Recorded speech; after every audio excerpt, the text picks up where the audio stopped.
Senang sekali bisa bertemu saudara melalui video ini. Saya percaya orang yang berharap kepada Tuhan, Tuhan tidak pernah mengecewakan. Orang yang berharap dengan sepenuh hati, sepenuh jiwa, sepenuh kekuatannya, sepenuh akal budinya kepada Tuhan, maka Tuhan tidak pernah mengecewakannya. Sebab Allah itu adil dan Allah itu setia bagi orang-orang yang mengharapkan kasih setianya. Orang yang berharap kepada Tuhan pastinya akan mengalami suasana hidup yang ada di dalam Kristus, sehingga dia tidak pernah hidup dari perkataan dunia ini, tetapi dia hidup dari apa kata firman Tuhan. Dia hidup dari apa yang diharapkan kepada Tuhan. Sebab kasih setia Tuhan itu nyata bagi orang-orang yang berharap kepada Dia. Ketika kita memahami Tuhan dan kita berharap kepada Tuhan, maka kita mau hidup menurut apa yang dikatakan Tuhan, bukan apa yang dikatakan orang. Sebab banyak sekali orang-orang pada akhir zaman ini, mereka selalu berharap dari perkataan manusia dan melupakan perkataan Tuhan.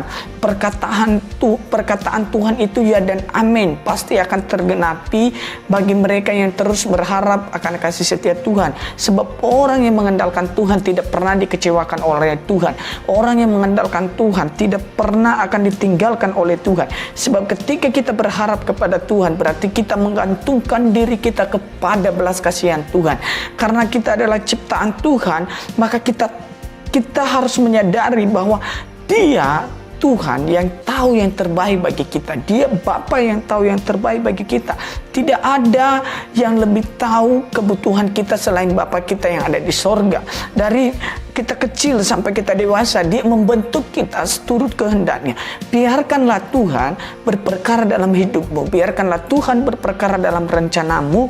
Dan libatkanlah Tuhan di dalam segala rencanamu. Sebab Alkitab berkata, orang yang berharap kepada Tuhan itu akan dibebaskan oleh Tuhan. Mari kita lihat Mazmur 130 ayatnya yang ke-7. Berharaplah kepada Tuhan, hai Israel, sebab pada Tuhan ada kasih setia dan Ia banyak kali mengadakan pembebasan. Jadi orang yang berharap kepada Tuhan berarti dia berharap akan kasih setia Tuhan. Dia akan berharap pemeliharaan Tuhan. Dia berharap akan kebaikan-kebaikan Tuhan. Dia berharap akan kasih dan pertolongan Tuhan. Dan dia selalu berjuang untuk meninggalkan kefasikan.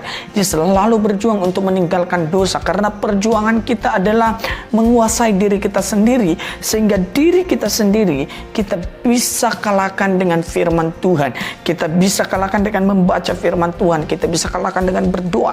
Orang yang berharap kepada Tuhan pasti dia mempunyai kesukaan besar untuk berdoa. Dia mempunyai kesukaan besar untuk menyembah Tuhan. Proses yang kita alami hari ini jangan pernah menggantikan pengharapan kita kepada Tuhan, karena proses itu adalah bagian dari pengharapan kita. Ingat, sesuatu yang hebat akan dihasilkan dari proses yang hebat. Maka ketika proses pengharapanmu mungkin kamu belum rasakan hari ini, mungkin kamu belum nikmati hari ini, mungkin kamu hanya ada di dalam zona yang dimana kamu tidak mampu lagi berjalan, teruslah berharap, karena di depan sana ada susu dan madu. Ketika umat Israel keluar dari Mesir, Dia janjikan Tuhan kepada mereka ada tanah Kanaan yang penuh susu dan madu. Untuk sampai ke sana mereka harus membayarnya.